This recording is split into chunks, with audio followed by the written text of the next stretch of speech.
আপনার সন্তান পড়ালেখা করতে চায় না, কেন পড়ালেখা করতে চায় না এ সম্পর্কে আজকে দু একটি কথা বলবো। আসসালামু আলাইকুম, সবাই কেমন আছেন? আশা করি যে বা যারা যেখান থেকে ভিডিওটি দেখছেন প্রত্যেকেই ভালো আছেন। বর্তমান এই প্রতিযোগিতামূলক বিশ্বে প্রত্যেকটা বাবা মা তার সন্তানকে পড়ালেখা করার জন্য প্রচণ্ড চাপ প্রয়োগ করেন। তার সন্তানকে কিভাবে অধিক নাম্বার পাওয়া যাবে সেই প্রচেষ্টা নিয়ে, সেই চেষ্টায় সবসময় ব্যস্ত থাকেন। আসলে কি জানেন, আপনার সন্তানকে 100-99 পাওয়ার জন্য আপনি সার্বক্ষণিক যে চিন্তাটি নিয়ে ব্যস্ত থাকেন, আসলে এই চিন্তাটি কিন্তু আপনার প্রথমেই এই চিন্তাটি আপনার ভুল।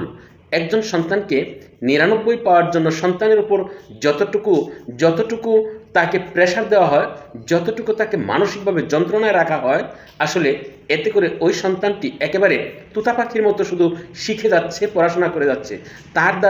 তার দ্বারা কোনো নিজস্ব কোনো প্রতিভা তার বিকশিত হচ্ছে না। যে প্রতিভাটুকু সে বিকশিত হচ্ছে সেটা হচ্ছে আপনার চাপের কারণে সে যতটুকু করছে। এই সন্তানটি আসলে একটা জীবনব্যাপী প্রক্রিয়া, সে একসময় ঝরে পড়বে, একসময় তার অবস্থানে হয়তোবা ঠিক থাকবে না। আর যখন ঠিক থাকবে না, তখন আপনার হাতের মুঠোর বাইরে চলে যাবে সন্তানটি। কাজেই আপনার সন্তানকে এখন থেকেই একটু ভালো করে বোঝানোর চেষ্টা করুন। এখন থেকেই পড়াশোনায় মনোনিবেশ হওয়ার পাশাপাশি তার অন্যান্য কার্যক্রমগুলি তাকে পর্যবেক্ষণ করুন। আরেকটা কথা মনে রাখবেন, বাচ্চাকে কখনো তার টার্গেটটাকে ফিক্সড করবেন না। বাবা, তোমাকে 99 পেতেই হবে, তোমাকে প্রত্যেকটা সাবজেক্টে ভালো করতেই হবে, এইরকম একটা টার্গেট যদি দেন, এরকম একটা ফিক্সড টার্গেটে যদি বাচ্চাকে ফেলে দেন, তাহলে ও হীনমন্যতায় ভুগবে। তার মনের ভিতর ভীতি কাজ করবে। তার সেই ভয়ের কারণে হয়তো স্বাভাবিকভাবে যে সে লেখাপড়াটা করতো, স্বাভাবিক যে লেখাটা লিখতো, সেটি আর তার দ্বারা হয়ে ওঠে না। এতে করে বাচ্চা অল্প বয়সের মধ্যেই সে একটা মানসিক প্রেশারে ভুগে যায়। বাচ্চাকে কখনো নেগেটিভ কোনো কিছু বলবেন না, বা নেগেটিভ কোনো কিছু ফোকাস করবেন না। যে দেখো, তুমি কেন এই অঙ্কেতে 100-র মধ্যে 50 পাইলে, কেন 60 পাইলে, কেন 80 পাইলে। আমরা অনেক সময় দেখি বাবা মা সন্তানের পরীক্ষা শেষ হওয়ার সাথে সাথে প্রশ্নটা ধরে লাইন বাই লাইন ওই বাচ্চাকে জিজ্ঞাসা করে, ওই বাচ্চাকে লাইন বাই লাইন তার পড়া মুখস্থ নেয়, তুমি এটা লিখছো কিনা, তুমি এটা করছো কিনা। কখনো ওই বাচ্চাটি আপনার কাছ থেকে আপনার প্রশ্নের সম্মুখীন হওয়ার কারণে, আপনার চাপের কারণে ওই বাচ্চাটি মিথ্যা বলতে বাধ্য হয়ে যায়। কারণ সে যদি সত্যি কথা বলে, আপনি তাকে তখনই ধমক দেওয়া শুরু করবেন। এই কারণে বাচ্চাটি কিন্তু একেবারে অল্প বয়স থেকেই সে মিথ্যার প্রতি আকৃষ্ট হয়ে যায়। কারণ বাবা কি বলবে, এতে করে কি হচ্ছে, সে যা লিখছে তো লিখছেই, সেটি কিন্তু আপনি ফিরিয়ে আনতে পারবেন না। পক্ষান্তরে তার পরদিনের পরীক্ষাটার জন্য তার ভিতরে যে মানসিক একটা যন্ত্রণা দিয়ে রাখলেন আজকে, এই যন্ত্রণায় সে কিন্তু ভুগবে। এটি একেবারেই সেন্সিটিভ জিনিস, এগুলি বোঝানো খুব কঠিন।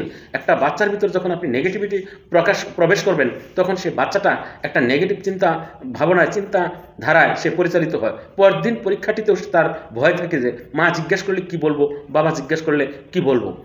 আর পরবর্তী আরেকটি পয়েন্ট হচ্ছে, আপনি আপনার বাচ্চাকে কখনো অন্যের সাথে তুলনা করবেন না। যে দেখো, ও তো 100-র মধ্যে 80 পেয়েছে, তুমি কেন 60 পেলে, ও তো 100-র মধ্যে 99 পেয়েছে, তুমি কেন পেলে না।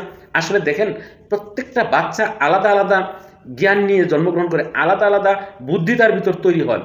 যদিও তাদের জ্ঞান একই রকম থাকে, মাথা একই রকম থাকে, তাদের সমস্ত কার্যক্রমে একই রকম থাকে, তারপরেও তার ধারণ ক্ষমতা এক একটা বাচ্চার কিন্তু এক এক রকম। কাজেই আপনার বাচ্চা যে শুধু লেখাপড়া করেই সে প্রথম হবে এমনটি কথা না, আপনার বাচ্চা অন্য দিক দিয়েও তো প্রথম হতে পারে। সেই জন্য প্রত্যেকটা মানুষ কিন্তু আলাদা আলাদা বৈশিষ্ট্য তৈরি। কাজে প্রত্যেকের বৈশিষ্ট্য যে এক হবে এটি কিন্তু কোনো কথা নয়। সেজন্য আপনি আপনার বাচ্চাটিকে অন্যের সাথে যখনই তুলনা করবেন, তখনই সে একটা হীনমন্যতায় ভুগবে।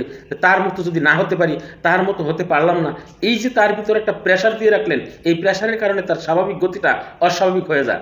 আর পরবর্তী পয়েন্ট হলো, আপনি আপনার বাচ্চার ব্যর্থতাকে নিয়ে কখনো তিরস্কার করবেন না। সাবধান, বাচ্চার ব্যর্থতা নিয়ে কখনো তিরস্কার করবেন না। তার যদি ব্যর্থতা আপনি দেখেনি, তাহলে তাকে উৎসাহ দেন যে এবার তুমি খারাপ করেছো, আর যেন খারাপ না হয়, পরবর্তীতে যাতে তুমি ভালো করতে পারো, পরবর্তীতে যাতে তুমি আরো সুন্দর করতে পারো। এই হচ্ছে বাচ্চার আনন্দের জায়গাটিকে কখনো নিরানন্দ করবেন না। ও যা করতে ভালোবাসে, ও যেভাবে চলতে ভালোবাসে, অন্তত সেইভাবে তার মতো করে আপনি চলা শিখুন।